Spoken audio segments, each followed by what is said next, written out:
অনেকে বলে হুজুর বিমান হামলায় মারা গিয়েছে, বিমান জ্বলে পুড়ে ছাই হয়ে গিয়েছে, তার কবর কোথায়? তার আত্মাটা যেখানে আছে ওই জায়গায় প্রশ্ন আছে না নাই? অনেকে বলে হুজুর সাগরের মধ্যে পড়ে মারা গিয়েছে, তিমি মাছ খেয়ে ফেলেছে, তার কোনো অস্তিত্ব নাই, কিন্তু তার রুহুটা আছে না নাই? প্রতিটা রুহু সংরক্ষণ করে কে? প্রত্যেকটা আত্মা আল্লাহর কাছে সংরক্ষিত থাকে। প্রতিটা রুহু, প্রতিটা মানুষ মালাকুল মাউতকে দেখতে পায়। আপনিও দেখবেন, আমিও দেখব। মুমিনদের কাছে এসে মালাকুল মাউত একজন যুবকের বেশে সাদা ধবধবে জুব্বা পরে সুগন্ধি মেখে মুমূর্ষু ব্যক্তির শিয়রে বসে বলে, ইয়া আইয়াতুহান নাফসুল মুতমাইন্নাহ, হে প্রশান্ত আত্মা, উখরুজি ইলা মাগফিরাতুল্লাহি ওয়া রিদওয়ানি, আল্লাহর ক্ষমা আর দয়ার দিকে বের হয়ে আসো। বলা মাত্রই মুমিনের আত্মাটা স্মুথলি বের হয়ে আসে। কাফান মিন আকফানিল জান্নাহ, হানুত মিন হানুতিল জান্নাহ, জান্নাত থেকে আনা সুগন্ধি কাফনের মধ্যে পেঁচিয়ে তিনি রূহটাকে নিয়ে ইল্লিনে চলে যায়। সরাসরি দেখে মালাকুল মাউতকে। আর যারা ইসলাম বিরোধী, কোরআন বিরোধী, তাদের সামনে এসে মালাকুল মাউত ত্রাস সৃষ্টি করে। আগে ধমক। হাইওয়েতে মাঝে মাঝে ডাকাতি হয় না? বাসগুলোর মধ্যে যখন ডাকাতি হয়, বাসে থাকে 50 জন, ডাকাত ঢুকে 5 জন, এই 5 জনের ভয়ে সবগুলো পেশাব করে দেয়।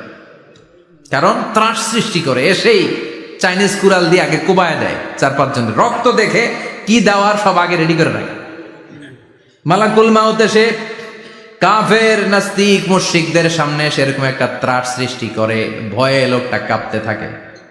ওর কাছে ভদ্র ভাষায় কথা বলে না, সুন্দর জামা পরে আসে না, কালো কুচকুচে চেহারা, ভয়ঙ্কর একটা রূপ নিয়ে, আকৃতি নিয়ে ইসলাম বিরোধীদের মাথার সামনে আসে। দুর্গন্ধযুক্ত চেহারার দেহ নিয়ে ধমক দিয়ে বলে, ও পাপাত্তা, ইয়া আইয়াতুহান নাফসুল খাবিসা উখরুজি ইলা গাদাবিল্লাহ, হে পাপাত্তা, আল্লাহর রাগ, ক্রোধ আর গজবের দিকে বের হয়ে আয়। মুমিনের আত্মা বলার সাথে সাথে যেমনি মুমিনের দেহ থেকে বের হয়ে জান্নাতি কাফনের ভেতরে ঢুকে, কাফেরদের আত্মাও কি এরকম তাড়াতাড়ি বেরোতে চায় নাকি?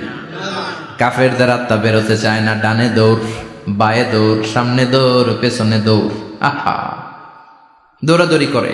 মালাকুল মাউত এটাকে টেনে হিচড়ে, একটা জীবিত ছাগলকে জবেহ না করে, জবাই না করে, তার চামড়া উল্টার দিকে টেনে হিচড়ে বের করলে ছাগলটা যত কষ্ট পায়, এর চেয়ে কমসে কম 70 গুণ বেশি কষ্ট দিয়ে কাফের, মুশরিক আর গাদ্দারদের রূহ কবজ করা হয়।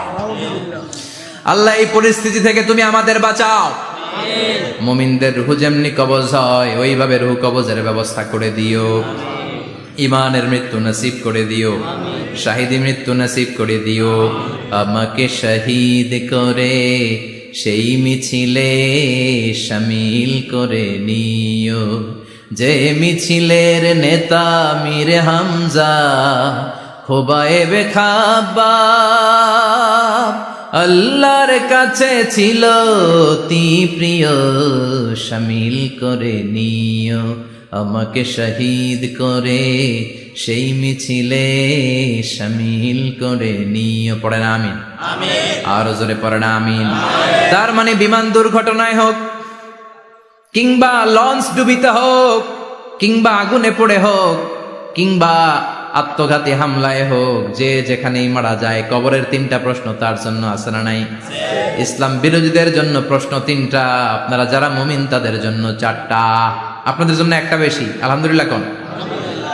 কবরে এসে প্রথম প্রশ্ন করবে, মুনকার নাকির যখন চলে আসবে, 40 কদম যখন আত্মীয় স্বজনরা লাশটাকে কবরের মধ্যে দিয়ে 40 কদম চলে যায়, তখনই ফেরেশতা চলে আসে। আহা, শেষ, সব শেষ। এসেই পরীক্ষা শুরু। মার রব্বুক, তোর রবের নাম কি? চিল্লায় বলেন, আমাদের রবের নাম কি? আমরা বলবো রব্বি আল্লাহ, আল্লাহ আমারে রব। দমে দমে তনু মনে তারি অনুভব। পড়েন, আল্লাহ আমারে রব। তোমার দুনিয়াতে আমি যেদিকে তাকাই, অথই নিয়ামতে ডুবে আছি সবাই।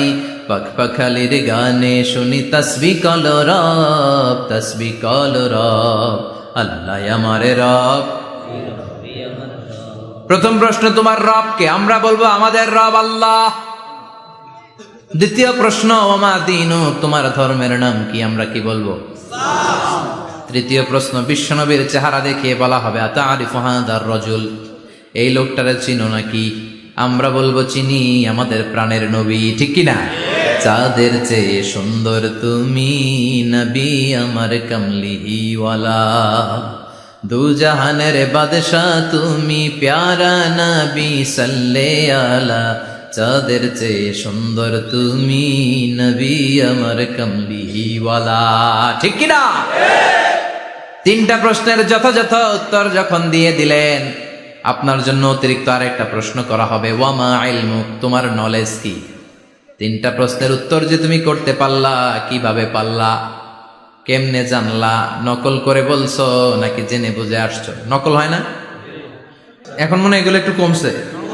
একটা সময় ছিল অনেক নকল হইতো, পাঞ্জাবের ভিতরে নকল, পকেটে নকল, টুপির ভিতরে নকল, মৌজার ভিতরেও নকল, এমনকি মেয়েরাও নকল করে পরীক্ষার হলে আসে না নাই? স্কেলের মধ্যে লিখে নিয়ে যায়, হাতের মধ্যে লিখে নিয়ে যায়, ওড়নায় লিখে নিয়ে যায়, কাপড়ে লিখে নিয়ে যায়, আসে না নাই? ফেরেশতারা বলবে নকল করছো নাকি? কেমনে জানলা? তিনটা প্রশ্নের উত্তর তুমি কেমনে বললা? আল্লাহ তোমার রব, ইসলাম তোমার ধর্ম, এই লোকটা বিশ্বনবী, কেমনে চিনলা? আপনাকে তখন বলতে হবে আমি কোরআন থেকে শিখেছি, আমি হাদিস থেকে শিখেছি, আমি ইসলাম জেনে বুঝে মেনেছি, আমি আন্দাজে কোথাও ঘুরি নাই। চিল্লা এখন ঠিক কিনা? আপনাকে বলতে হবে, এজন্য শিখতে হবে, প্রতিনিয়ত ইসলাম সম্পর্কে জানতে হবে, আখের গোছাতে হবে, জীবনটাকে আলোকিত করতে হবে। চিল্লায় বলেন ঠিক কিনা?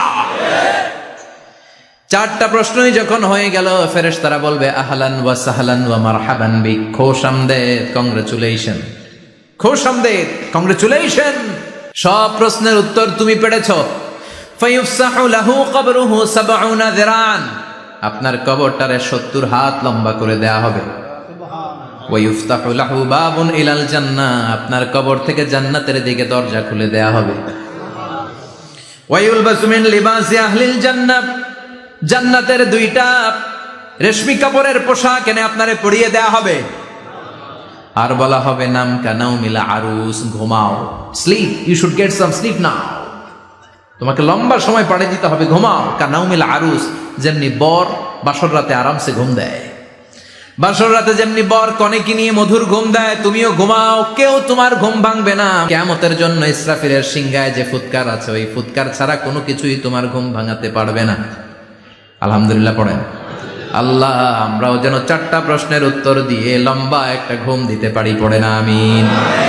ওয়াম্মাল কাফির ওয়া আহলুশ শিমাল, আর ইসলাম বিরোধী যারা, তাদের সামনে আসবে মালাকান আসওয়াদান আজরাকান, কৃষ্ণ বর্ণের দেহ, নীলাভ বর্ণের দুটো চোখ, গায়ের রং কালো, চোখের রং নীল, দেখতে কেমন লাগে? আলিফ লাইলার ভূতের মতো, তখন গায়ের রং কালো, চোখের রং নীল। ফেরেশতা দুইটা আসবে, এসে ত্রাস সৃষ্টি করবে, এসে বলবে বল তোর রবের নাম কি? মার রব্বুক। মুশরিক, কাফের, নাস্তিক এরা বলবে আমি জানি না আমার রবকে,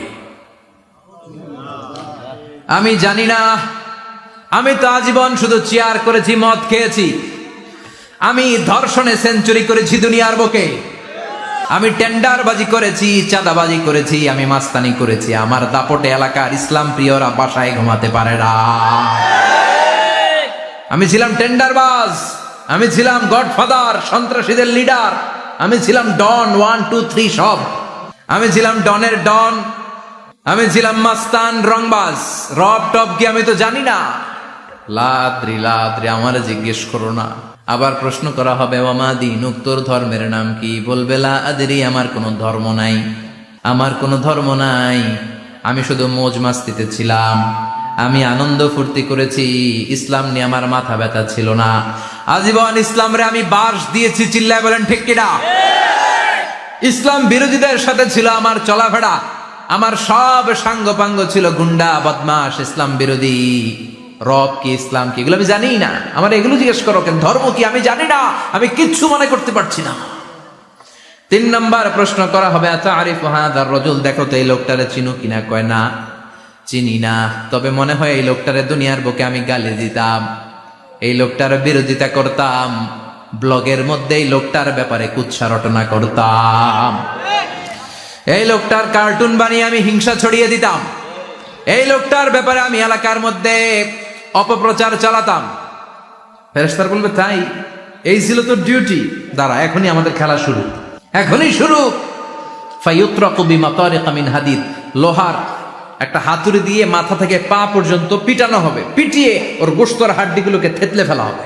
ওয়ায়ুকালু লিল আরদি ইলতাইমি, কবরের দুই পাশের মাটিরে বলা হবে এবার দুই দিক থেকে তোরা চাপ দে।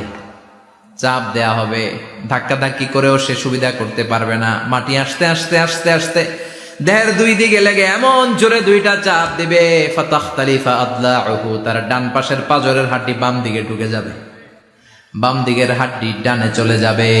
বিশ্বনবী বললেন এই হাতুড়ি দিয়ে পিটানোর শাস্তি, কবরের চাপ দেওয়ার শাস্তি চলতেই থাকবে হাত্তাল কিয়ামা, কিয়ামত পর্যন্ত। আল্লাহ এই কবরের শাস্তি থেকে আমাদের বাঁচাও। আমরা এই আযাব পেতে চাই না, আমরা যেন ঠিকভাবে কবরের 4টা প্রশ্নের উত্তর করে দিয়ে লম্বা ঘুম দিতে পারি। আল্লাহ তুমি তৌফিক দাও। এজন্য আল্লাহ বললেন, গোলাম দুনিয়া নিয়ে পাগল হয়ে থেকো না। এই দুনিয়ার জীবন আসল জীবন নয়, আসল জীবন হলো কবরের জীবন। জোরে বলেন ঠিক কিনা?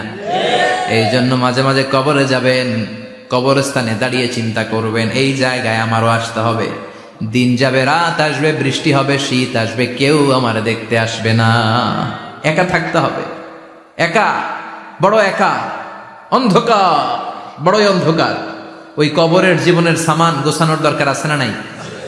ওই কবরে সুখে শান্তিতে থাকতে চাইলে নামাজ পড়ার দরকার আছে না নাই? কোরআন পড়ার দরকার আছে না নাই? ছেলে মেয়েগুলোরে মানুষের মতো মানুষ করার দরকার আছে না নাই?